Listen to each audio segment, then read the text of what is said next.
Happy Monday, Sequim. It is so nice to be back on a Monday. Last week it was Tuesday. The week before it was Wednesday. So now we are up to Monday. What a gorgeous day out. The sun is shining and there's a slight breeze in the air. It feels a little bit like fall. We have a football game this Friday night and all kinds of activities this week. So we just want to welcome you to this week. And I would like to right now hand this over to Sonia Bittner, our registered nurse, who has lots of updated information. Thank you, Dr. Prine. I do have a lot of information today.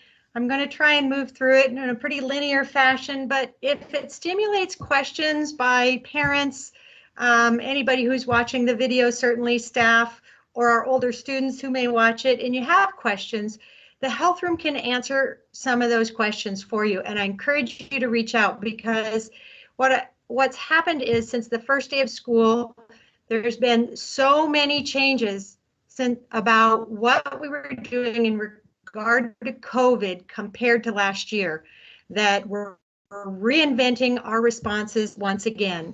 So from the Emergency Management, Emergency Operations Center and Clallam County Public Health, once again, they are messaging very strongly that it is those interventions that are keeping us safe right now. And of course, you all know how many cases we're having in Clallam County, and certainly the Washington State Department of Health is telling us that the majority of those, well over 83%, are from the Delta variant. So again, they just really are asking parents and staff and students to understand that it's the masking, the social distancing, washing and sanitizing surfaces, washing your hands, staying home if you're sick, avoiding large gatherings that are going to be key to reducing what we're seeing in our county at this time. They're also talking about an MU variant, which is completely understandable because that's what viruses do. They mutate.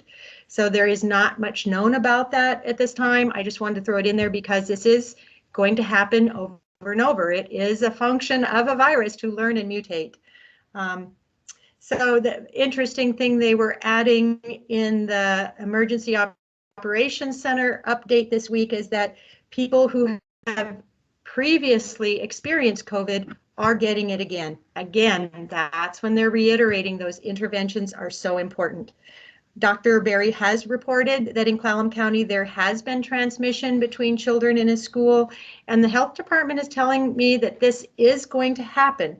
So, you know, our parents in our community are very curious about COVID in our schools right now, and I want you to know that Megan has made sure that our dashboard is up and working properly, and we are making sure it is updated as soon as we can possibly update it. So if you go on the district webpage to district communications, it's one of those blue headings. You'll see COVID dashboard. It looks like a button, and you press it, and it is going to show you absolutely our current cases in school at this time. And I just want to make sure that you can certainly trust that. The Emergency Operations Center is saying that the flu shots for the season are becoming available, and that they're encouraging it, of course, as always. And then before I move on to vaccine information, which is also very interesting at this point because of the fact that we have governor's mandates, the current vaccine is out there, they're talking about booster shots in children. I would like to deal specifically with COVID symptoms right now within the school district. This is a very important flow sheet. You can't see it very well here, but if you go to our district web page, it's visible right on the front. And we are handing this out to students, emailing it home to parents. We want everybody to have one of these flow sheets and to start using it. It's not just for schools, because we want parents to be empowered to make those parental decisions at home rather than us go to the absolute mandates of this return to school flow chart. You know, I am for the power of the parent here. But what you will notice is in the symptoms for COVID, the less specific symptoms are very common. A headache, a sore throat, and I don't know about you, but sometimes the masks, you know, make me feel like I'm going to get one. Congestion, a little diarrhea, if your student comes to the health room or complains to a school staff member about any of those symptoms, we are stuck and we will have to use this flow sheet, which says that we will send the student home and require a test for COVID-19. Any test is acceptable. It can be either the rapid test, if you can find it at a pharmacy test, if they want to do it there for you, the Clallam County test up at OMC. It can be a rapid test or PCR. And we are expecting that parents will give us that information so that we can see how long your child should be out of school for. Testing is not mandated, though. You can choose not to test, and that's important for parents to understand. If you choose not to test, it's okay, but then your child will have to be out of school for a full 10 days of self-quarantine, authorized to be back on the 11th day. And again, it's a very simple algorithm to follow. The one update from this flow chart that you will find on the district webpage is in the bottom corner rectangle here, and this is specific to people who have been exposed to COVID. So the one thing that is not on here is that we now allow for, if you've been exposed but don't have symptoms, 7 days self-quarantine with a negative COVID test on the 6th or 7th day so that we can get your student back in school on the 8th day. Again, testing is not a requirement, and you have the option of having your child out for 10 days. And the reason travel is so closely scrutinized is because it's considered an exposure. And if you go to the district webpage, we now have information about travel and travel guidance because it's specific to if you're 12 and under and unvaccinated, or 12 and over and either vaccinated or not. So rather than go through that, I want you to just go ahead and read the guidelines that are there from the district. Which brings us to vaccine information, and this from the county.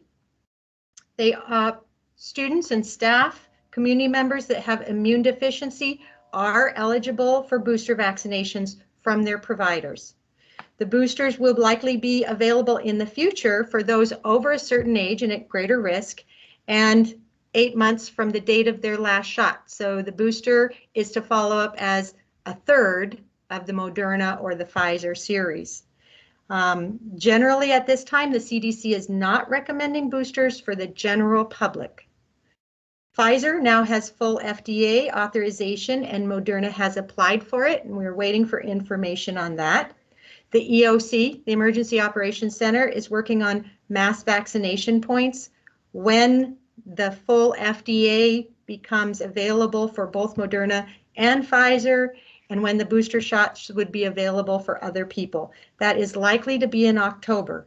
And the vaccine emergency authorization for kids 5 through 12, that's our elementary students, is close. And the EOC is working on plans for mass vaccination programs for those as well, looking at October.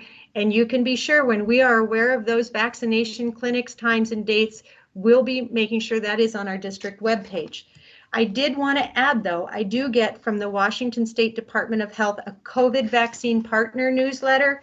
And this, especially regarding our young students, was important information, and I'm going to read it direct. The Food and Drug Administration knows many parents are anxious about the pandemic and protecting their children. Many parents have questions about a COVID-19 vaccine and when that will be available for their children. We all share the interest in making sure the process is done with safety at the top of the mind. And as regulators, this from the FDA, we recognize we have an important task ahead of us that will require us to act expeditiously while undertaking an extremely meticulous and thoughtful review once we receive the request to authorize a COVID-19 vaccine for emergency use. It's important that the public recognize that because young children are still growing and developing, it's critical that a thorough and robust clinical trial of an adequate size is completed and evaluated for safety and the immune response to a COVID vaccine in this younger population. Children are not small adults, and issues that may be addressed in pediatric vaccine trials can include whether there's a need for a different dosage or a different strength or a slightly different formulation on the vaccines already out there. I thought that was very great, supportive information I would want to share with all parents. So again, that was a lot of information. Please go to the district website. We're trying to make all that available information there, and you can call your health rooms as well. And thank you, Dr. Prine. Back to you. Thank you very much, Sonia. That was valuable information. And if people have questions, please don't hesitate to contact us. And next, I am going to send it over to Victoria Balint, who is our Director of Human Resources. Thank you, Dr. Prine. Hello, everyone. It's good to see you today.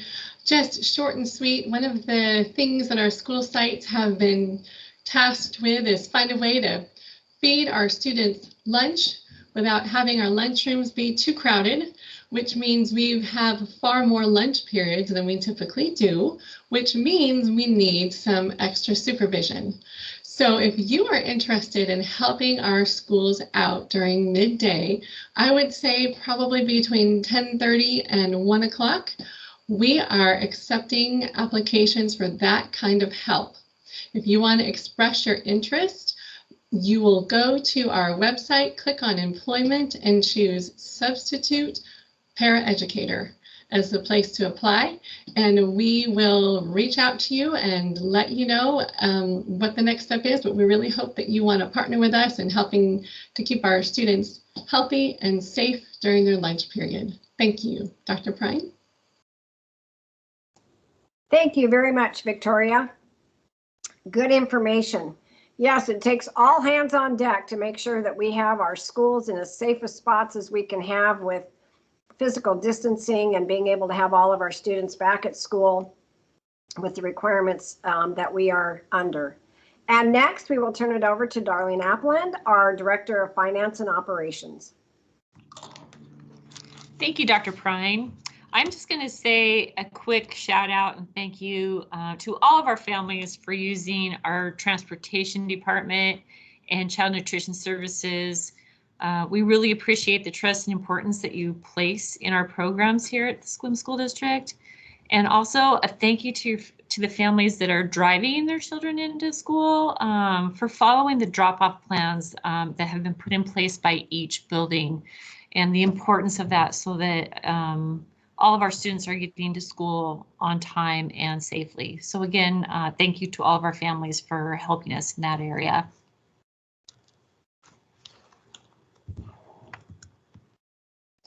Thank you, Darlene. And now just to close, I would like to address a little something from our board meeting last week. I am not sure how many of you know about the broken window theory. The broken window theory is all about the unmistakable power of perception, what people see, conclusions they draw, and the actions that are a result of those conclusions they have drawn. If a broken window is not fixed, people will assume that no one's paying attention and the pattern continues to repeat itself. As you know, at our last board meeting, it was very well attended, and I believe the majority of people there wanted to be heard. But what ensued was mayhem.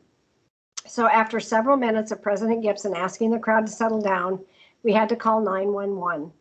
So what we found is assumptions were made, pictures were taken, misinformation was spread, and nasty emails started coming into the district office. These behaviors are how we break our own windows. And how is that better for our scholars when a few of the people in the audience were throwing rocks through the windows with their accusations and with their perceptions, and then their actions that followed later.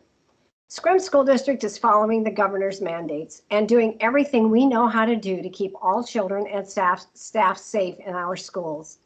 We appreciate the support of those who understand. For those of you that choose to keep throwing rocks and quote unquote breaking our windows, we are going to keep replacing our windows until people are done throwing those rocks and respect and civility have been restored. I would just ask all of you to remember that every time a hateful email, a malicious Facebook post, or gossiping happens, there's a human being on the receiving end of that. And on that note, I want to wish all of you a wonderful week. And we look forward to seeing you at the board meeting tonight, and we will have a spot for open comments. as long as they're respectful and civil, we want to hear from everyone. Thank you.